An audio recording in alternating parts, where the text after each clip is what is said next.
You walk into someone's home and something feels strange. Not bad strange, good strange. There's nothing on the floor, the kitchen counter is clear, the couch has pillows that are actually arranged, and the person who lives here?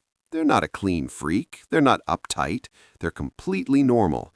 They just somehow live like this every single day.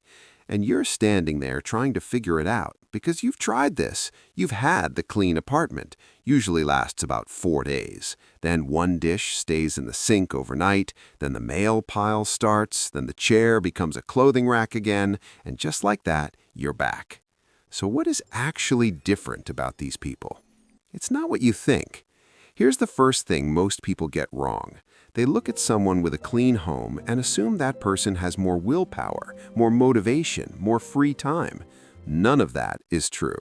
The people who keep a clean space every day are not pushing through it. They're not forcing themselves to tidy up.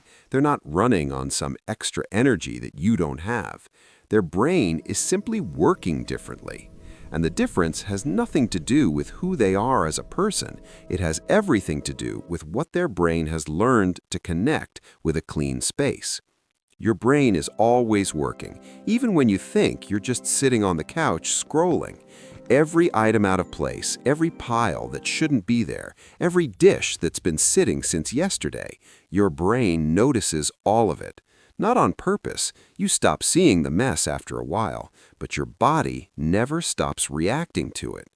Researchers found that mess directly fights for your attention. It overloads the part of your brain that processes what you see, and it slowly drains your mental energy all day long.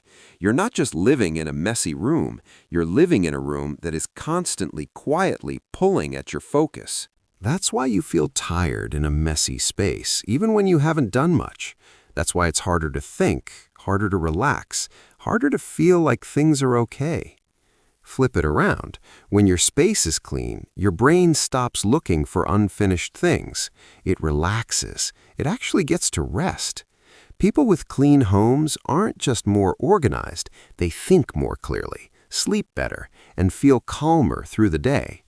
Your outside environment is doing something real to how you feel inside. Here's where it gets interesting. At some point, people who keep a clean home stopped thinking of it as something they have to do and started thinking of it as a part of who they are. They didn't decide to be cleaner. They decided, without always realizing it, that they are the kind of person who keeps their space clean. That sounds like a small shift. It isn't. When something becomes part of who you are, you stop going back and forth about it.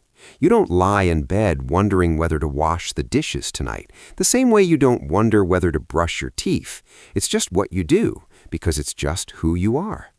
Most people are still treating cleaning as a task on a list, something to get to when there's time, when there's energy, when they feel like it. But feelings are unreliable. Identity is not. What you do because of who you believe you are will always last longer than what you do because of how you feel on a random Tuesday.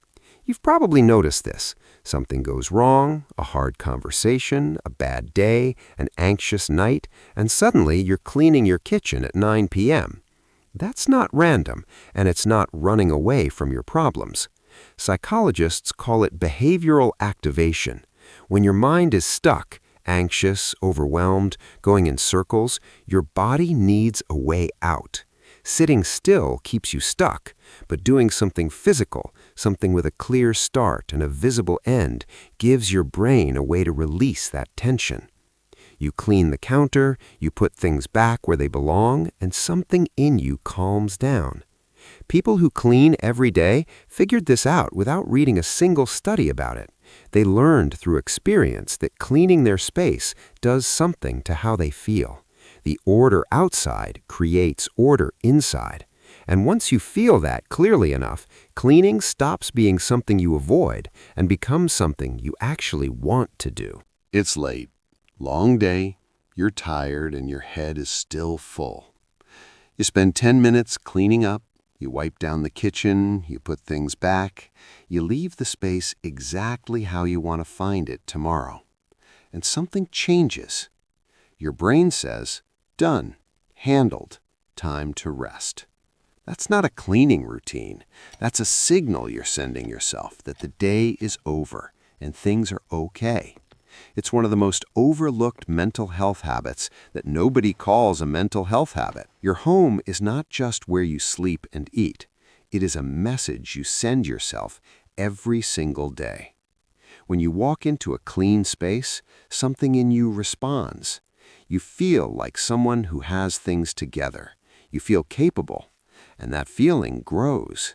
It starts shaping how you move through the rest of your day. When you walk into a mess every day, you take that in too, even after you stop noticing it. Your body is keeping score, even when your eyes have adjusted. The people who keep a clean home every day are not a different type of person. They don't have something you don't. They made a quiet decision at some point that their space matters, that what they come home to every day is worth taking care of. And then they made it part of who they are. That decision is available to you too. It doesn't start with a big clean or a new system. It starts with one small thing put back where it belongs and the choice to be the kind of person who does that.